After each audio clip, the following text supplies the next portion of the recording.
Hi, I'm Bob Tabor with www.learnvisualstudio.net, where I teach beginners the skills that they need to get their first software development job building Windows and web apps as quickly as possible. In this lesson, we're going to learn more about working with collections of data. In the previous lesson, I demonstrated how you can add references to your objects into a special data type that manages sequence of references of a given type called collections, or more specifically, generic collections.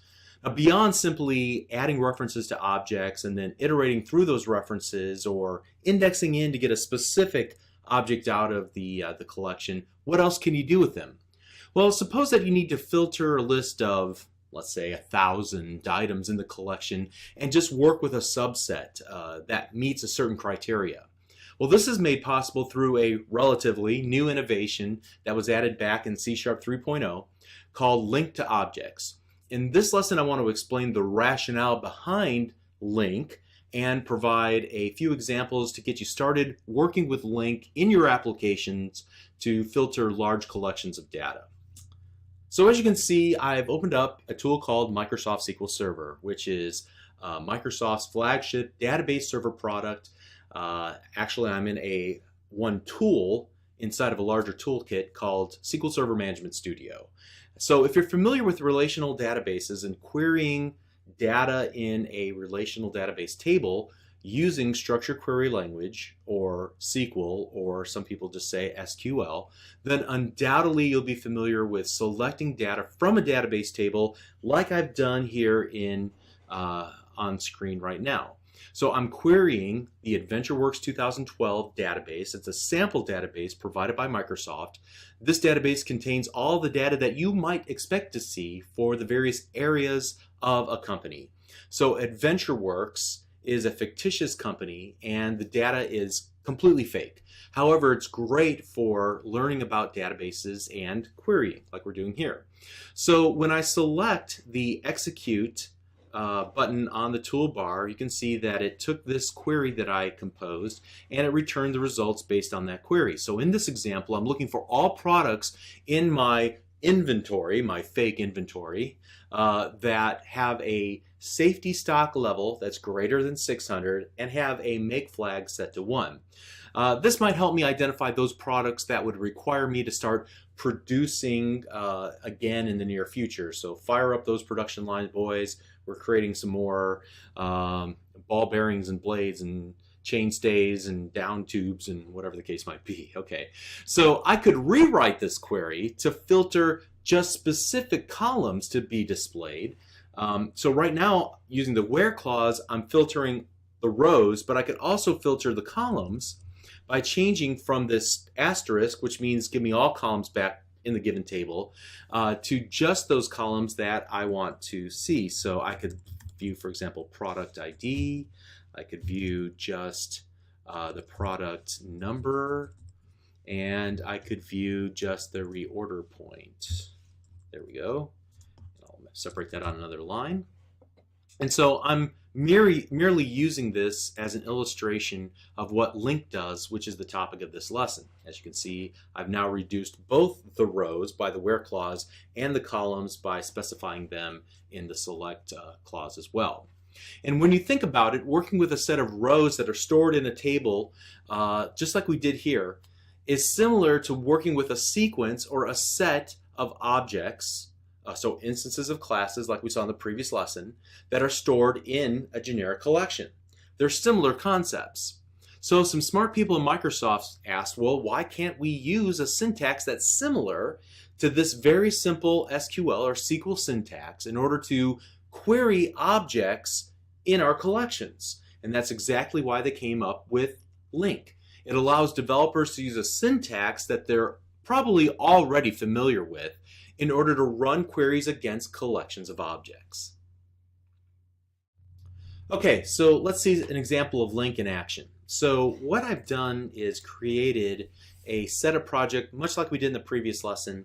I've already unzipped the file that's associated with this video. So wherever you originally downloaded this video from, or wherever you're currently streaming from, there should be a way to find a zip file that contains the code for this lesson.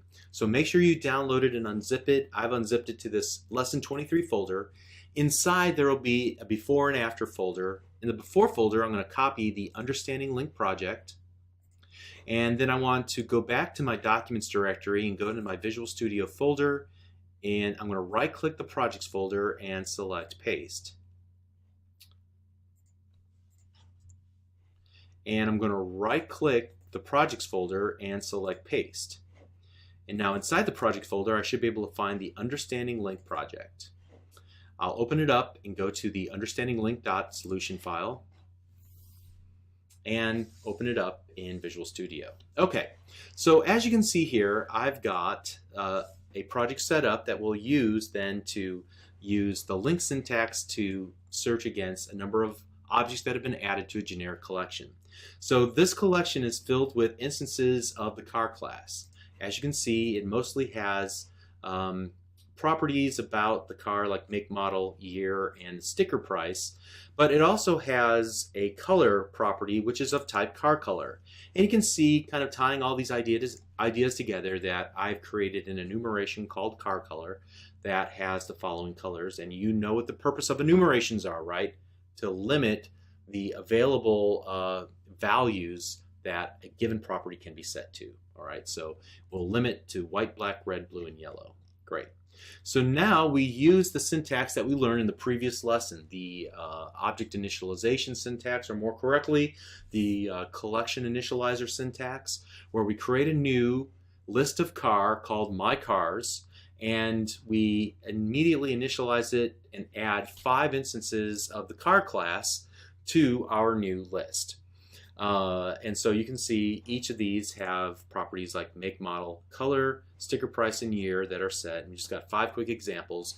And I just took a few moments to create a few items. You could make this list much longer and practice with LINQ at your own leisure if you'd like to. All right, so what I want to do is start off with some very simple stuff. I'm just going to write a LINQ statement to retrieve all of the cars where the make is BMW. So all the BMWs I want to select out of this list, and then I can, filter through them. So notice that I'm just going to do a quick for each through each of the cars in my cars. Notice that I'm using the var keyword in the for each. Recall that the var is known as the implicit type declaration keyword. So we tell the compiler to, you go ahead, you figure out the data type, we don't care, and we'll talk about that more in just a moment. So here we look through each of the items and print them to the console window like so. Great.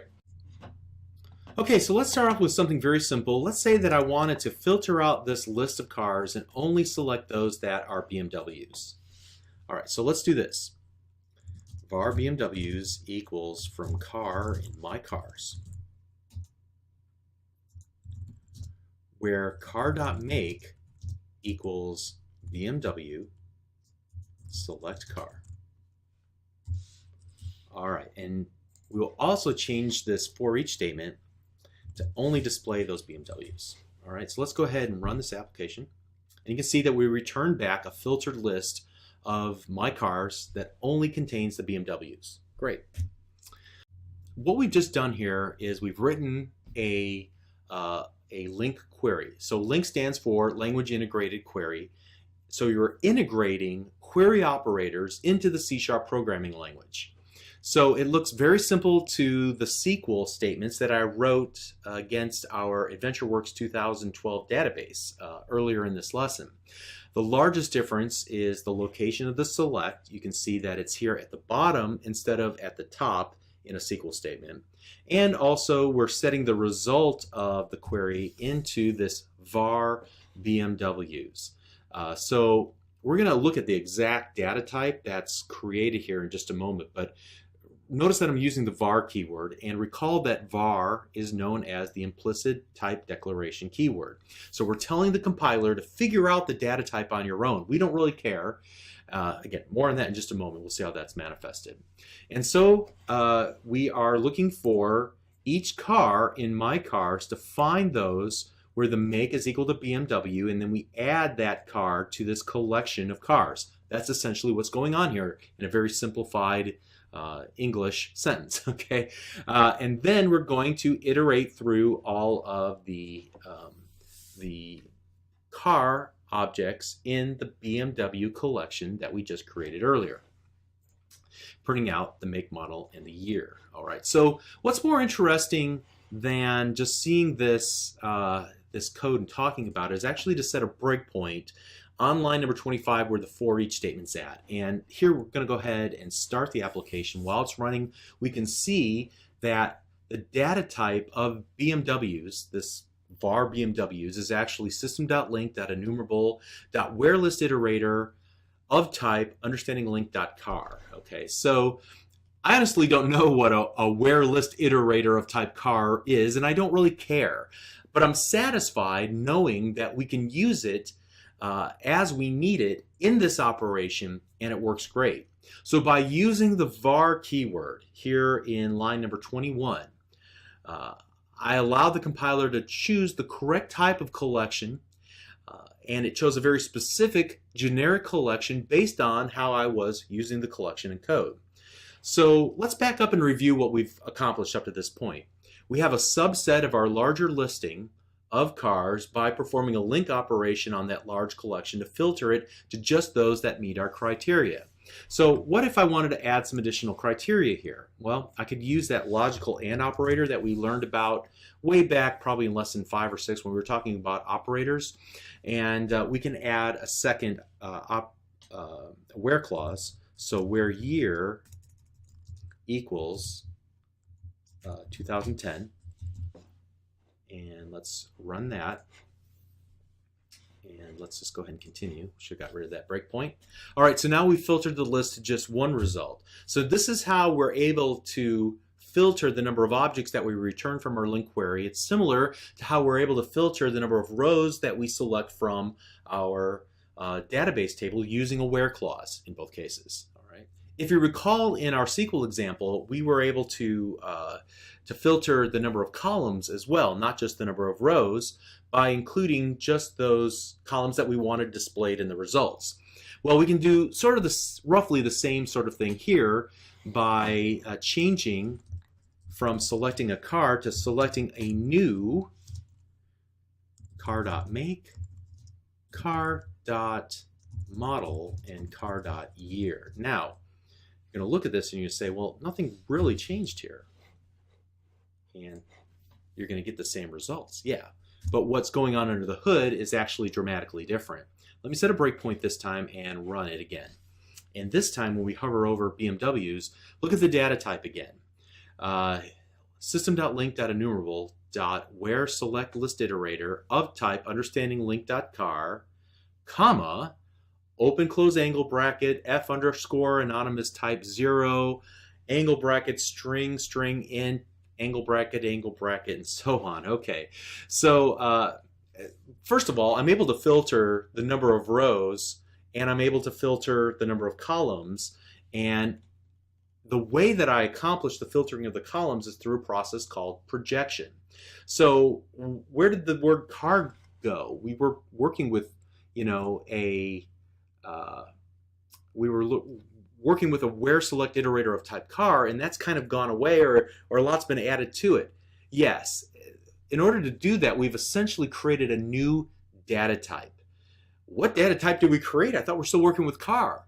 Well, it's an anonymous data type. In other words, we created a data type with 3 properties, make, model, and year, but we didn't give it a name, and so it's anonymous. We created that type inline. In other words, when we called var, it knew to create a where list iterator, a collection, but it wasn't of type car anymore because car has multiple properties. We're only looking at a type with 3 properties, so it created a whole new type on the fly to hold those 3 properties. Now, it just so happened that we use the same 3 properties that we've used here before. They happen to line up with properties that were already in car, but the var keyword allows us to ignore types completely and just work with what we think the data should contain. Okay, it's kind of a crazy concept, I understand, but that's what's essentially going on here. Since I only need to use this anonymous type temporarily in this local block of code and not I don't need to formally create a whole new class that'll just hold those three properties. Again, I'm projecting out just the properties that I need into a new anonymous type so that I can work with just a subset of all possible properties on the car class. Or perhaps if I had several different classes that I was joining together somehow or had some relationship together in my LINQ query, I could do that as well. All right, so don't worry too much about anonymous data types. It's an advanced topic. You only need to know enough to use the var keyword and just the trust to let the compiler figure out what the types need to be. And then you can pretty much work with the data how you think it should work. You knew that you are creating a collection of types that contain these properties here. So we were able to use that collection of types, the collection of those objects in that type and use the properties here than in this next line of code. All right, and that's the only point that you really need to take away from this lesson.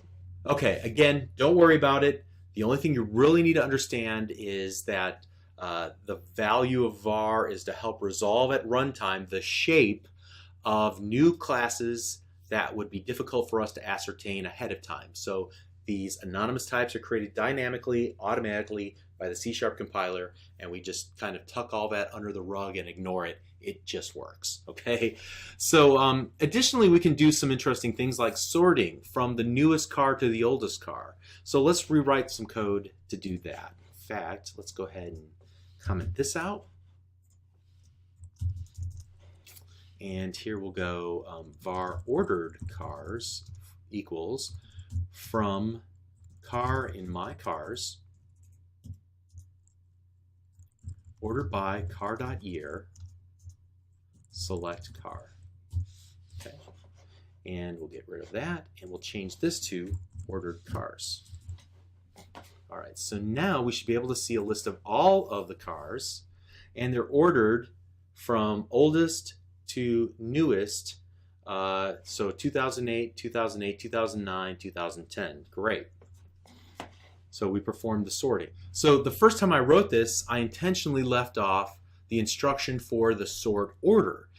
So we saw that we were going from the oldest to the newest, but let's change this so that we can go from the newest at the top to the oldest at the bottom. So how do we change the sort order? We use the descending keyword. So let's go order by car.year descending. And now rerun the example. And this time you'll see the newest at the top and the oldest cars at the bottom. Great. So in addition to this SQL-like syntax, you can accomplish some of the same things using another version of LINQ called the method syntax. Actually, I prefer the method syntax because it looks more like what I'm already used to working with as a C# developer. It's just a personal preference thing. They both work exactly the same way. So what I want to do is create a version of the queries that we've been working on here for the last couple of minutes using the method syntax instead of the LINQ query syntax. All right, so here we go.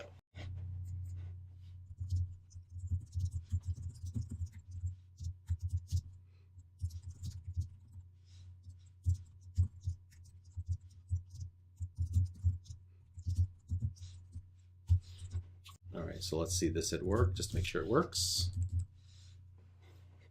And we'll run the application. Okay, and we get the same result. So we use this where method twice, and we pass in what's called a lambda expression. Don't want to talk about lambda expressions, but essentially we're saying given P, which as you hover over P, you can see is considered a type car by the compiler. So given a car, return me all cars where the year is equal to 2010. And given a car, return all of the cars where the make is equal to BMW. So it filters this list twice. It returns each of the cars that match both of these criteria into a collection, and then we're merely iterating through that collection. It just happens to have one item. Okay, so let's move on from there and go to the next one.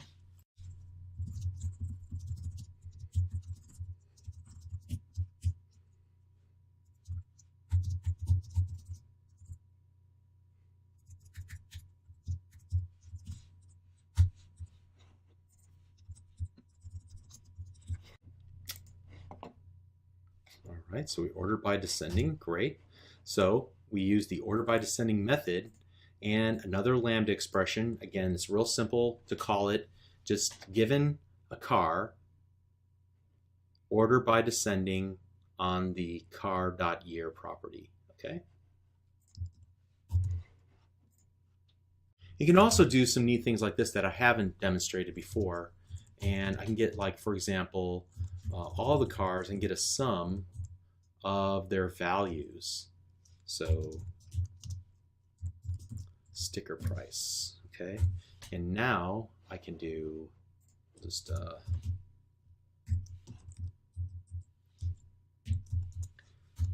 console dot write line sum. And all right, $247,000 worth of cars. Great. Okay, so whether you use the query syntax like we did originally or the method syntax that I just used here, either way, there's going to be aspects of it that are challenging, that might seem a little bit foreign. I would just say that it's really simple. Don't make it harder than it is. Follow the IntelliSense. Find code examples that will help, help guide you to the correct usage of the syntax. Look for exercises. I have those at my own site that will give you challenges to work through to really internalize the syntax and be able to just use it as you need it to filter through collections of objects, which you do a lot. Okay, but essentially LINQ is great. It allows you to query, to filter, to perform other operations like sum, like we did just here, where that would be difficult to do without looping through every item in a for each statement or whatever the case might be. I'm able to just use one method, tell it what I want to sum, and it takes care of that internally, however it implements that summation of the sticker price, for example. But LINQ is great because it keeps your code compact. It's a very powerful addition to the C# language. And I realize that at this point, you probably can't just repeat this lesson off the top of your head or explain this concept to somebody else just yet. But hopefully it makes sense, at least the thought process and what you can accomplish by using LINQ queries within your C# applications.